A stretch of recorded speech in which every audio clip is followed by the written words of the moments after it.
Cześć, witaj na kanale Polski Daily.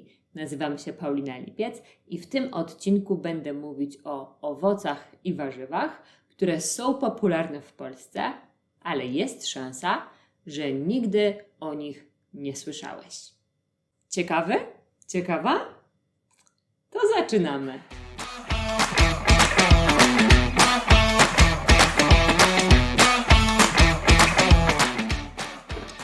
Zacznijmy od owoców. Pierwszy na mojej liście jest agrest. Agrest jest takim zielonym, okrągłym owocem, który ma bardzo twardą i kwaśną skórkę. Jest okropna, ale w środku są pestki w słodkim miąższu, które trochę mi przypominają marakuję, ale są mniejsze. Zwykle jemy agrest prosto z krzaka. Można z nim robić desery, ale nie znam wielu agrestowych deserów.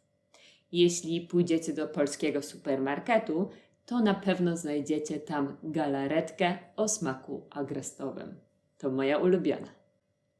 Porzeczki. Prawdopodobnie znacie porzeczki, ale pewnie czarne. No chyba że mieszkacie w Niemczech. W Niemczech porzeczki są tak samo popularne jak w Polsce. W Polsce mamy 3 typy porzeczek. Czarne, te najsłodsze, czerwone i białe. Zwykle używamy ich do dekoracji ciasta. Są bardzo kwaśne. Można z nich też zrobić dżem albo sok. Nie taki sok jak z kartonu do drinków, ale taki sok z dużą ilością cukru w słoiku albo w butelce, który trzymamy całą zimę, a potem dolewamy do tego gorącej wody i tak pijemy. Porzeczki są dość lubiane w Polsce. Niektórzy nawet robią z nich domowe wino. Ja bardzo lubię sok porzeczkowy pomieszany z sokiem bananowym. Fenomenalny drink. Następny owoc znajdziecie w polskim sklepie. I to nie są popularne czarne jagody, albo jak mówią w Krakowie, borówki, które różnią się od tych jagód spotykanych w sklepach za granicą. Na przykład w Hiszpanii czy w Ameryce nie widziałam takich typowych polskich jagód. Polskie czarne jagody są ciemnofioletowe w środku. Kiedy zjesz jedną, będziesz mieć fioletowy język i fioletowe palce. A jeśli zrobisz plamę na ubraniu, to nigdy jej nie odbierzesz. Ale oprócz czarnych jagód w lesie, możemy tam znaleźć też żurawiny. Okej, to na pewno znasz. Ale też borówkę, brusznicę. U mnie w domu mówimy po prostu borówka. Wygląda jak czarna jagoda, ale jest kompletnie czerwona. Po angielsku to chyba nazywa się mountain cranberry, albo lingonberry, albo, szybko sprawdzę, cowberry. Nigdy nie słyszałam tych słów po angielsku. Co robimy z takimi borówkami? Zwykle robimy z nich sos do mięsa. Jeśli jesz mięso i lubisz dziczyznę, sos z borówek do dziczyzny smakuje fantastycznie. Nie chcę znowu powiedzieć fenomenalnie. Smakuje wspaniale, wyśmienicie, znakomicie.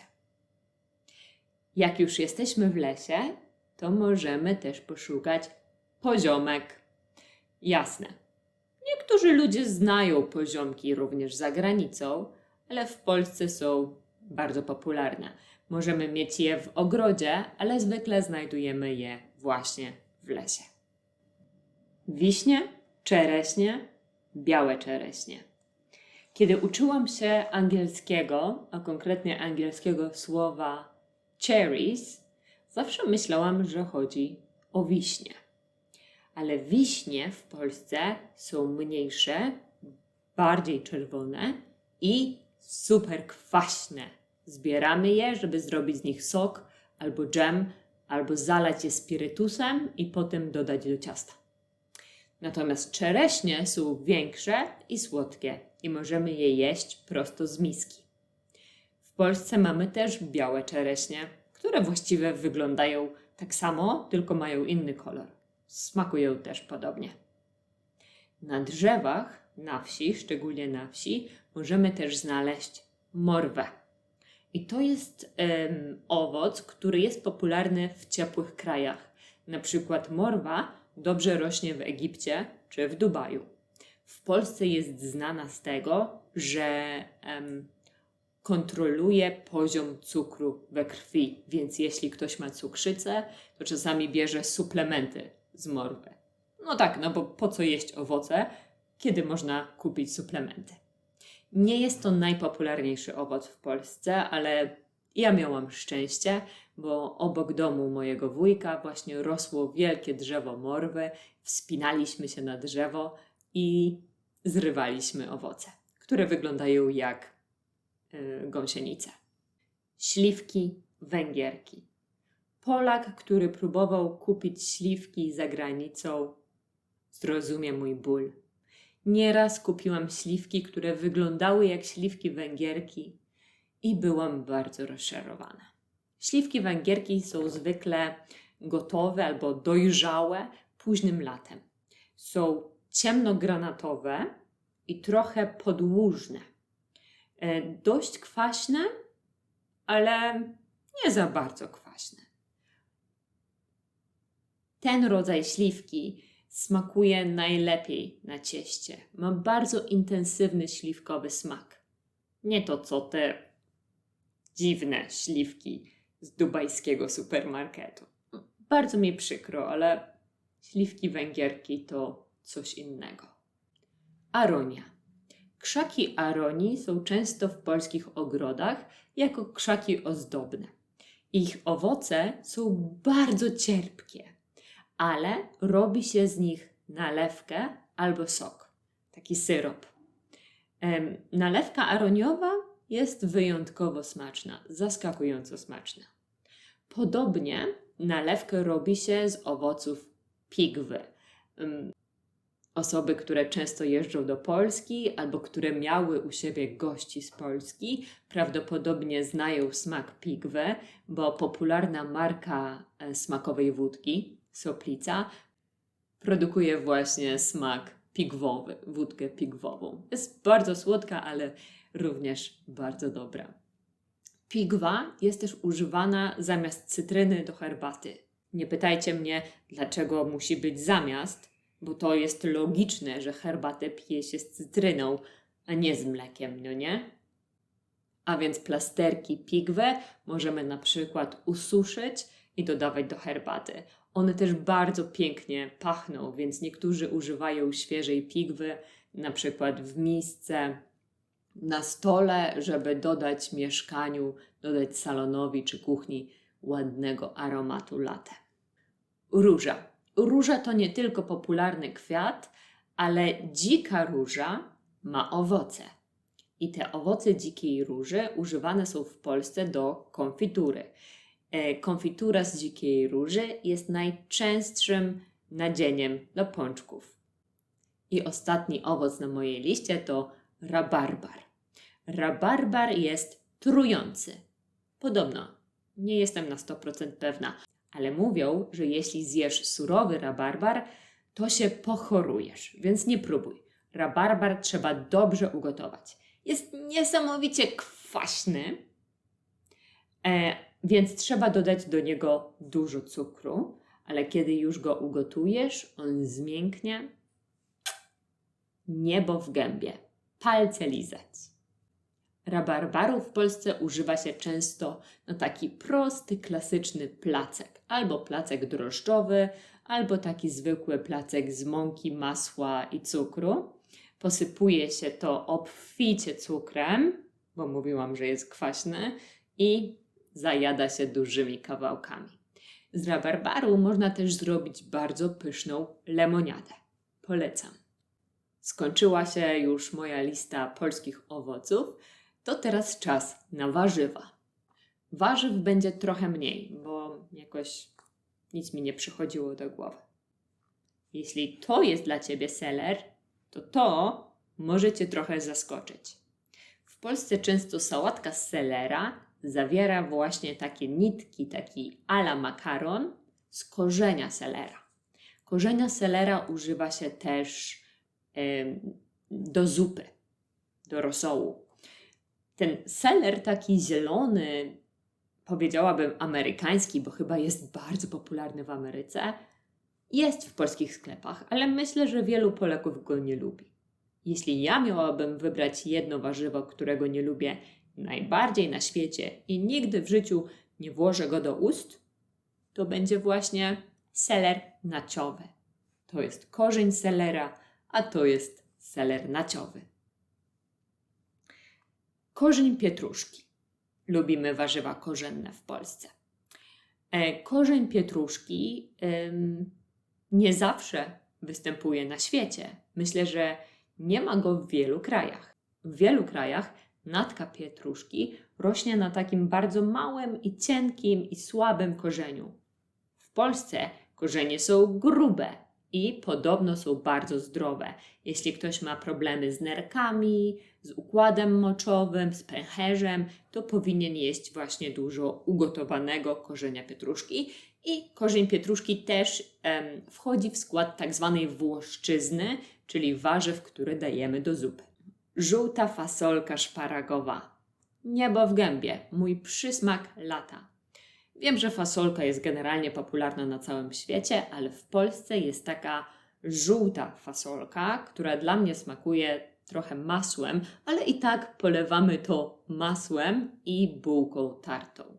I taka gotowana fasolka z masłem i z bułką tartą to jest idealny posiłek na lato. To jest dla mnie smak lata. Może nawet bardziej niż lody czy jagody. Bób. Bób jest jakimś rodzajem fasoli chyba, jest taki zielony. Gotujemy go w osolonej wodzie, obieramy z tej delikatnej skórki i po prostu jemy. Nie robimy z tego nic specjalnego. Ciekawostką za to jest, że jeśli pojedziecie do Egiptu i spróbujecie tamtejszego falafela, który w Egipcie nazywa się tameja, to on nie będzie zrobiony wcale z ciecierzycy, ale właśnie z bobu. Nie jestem jakąś fanką bobu, chyba że właśnie w tej formie falafela, tamei. Kalarepa. Super popularna w Niemczech, w Polsce też, szczególnie u osób, które się odchudzają. Kiedy byłam mała, moja babcia bardzo często dawała mi kalarepę jako przekąskę, bo byłam grubaskiem i chyba jadłam za dużo słodyczy, więc kroiła taką surową kalarepę na 4 i proszę bardzo, jak musisz włożyć coś do buzi, to włóż kalarepę. Myślę, że kalarepa ma ujemne kalorie, ale lubię. Jest bardzo fajna, bo jest chrupiąca. Szczaw. Czy ktoś słyszał o takim warzywie jak szczaw? To nie jest szpinak, to nie jest jarmuż, to jest szczaw. Jest bardzo kwaśny i chyba nie możesz go kupić nigdzie poza Polską. Przynajmniej ja szczawu nigdzie nie znalazłam, ale tak naprawdę nie szukałam, bo nie przepadam za szczawiem. Szczawu w Polsce się używa chyba tylko do zupy szczawiowej. To taka kwaśna zupa, którą serwujemy z jajkiem. Czy w Twoim kraju można kupić szczaw? A może są tam jakieś inne warzywa, których nie możesz znaleźć nigdzie indziej? Napisz mi w komentarzu. Innym popularnym w Polsce warzywem są buraki. Okej, wiem, zaraz mi powiesz, buraki, wszyscy znamy i kochamy buraki. Ale w Polsce bardzo często używa się botwinki, czyli młodych liści buraków i właśnie z tych malutkich buraczków z liśćmi gotujemy zupę, gotujemy barszcz. I taki barszcz jest bardzo słodki, a te małe buraczki są dosyć miękkie i nie są takie twarde i łykowate jak stare buraki, które można znaleźć w supermarkecie w Dubaju. I ostatnie warzywo to patison. Nie wiem, czym jest patison. Może rodzajem dyni? Prawdopodobnie.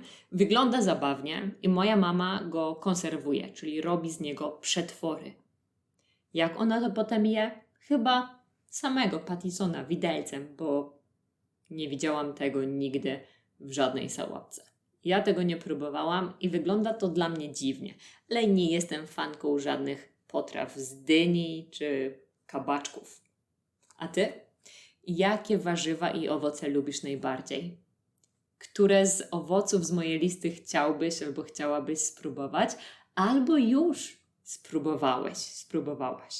Jaka jest twoja opinia? Co o nich myślałeś? Jestem super ciekawa waszych doświadczeń, waszych owoców i warzyw. Napisz mi w komentarzu i oczywiście subskrybuj mój kanał, kliknij like i dzwoneczek i podaj dalej dla wszystkich, którzy interesują się Polską, językiem polskim i polską kulturą. Zapisz się też na moją stronę internetową www.polskidaily.eu, gdzie znajdziesz różne materiały do nauki języka polskiego.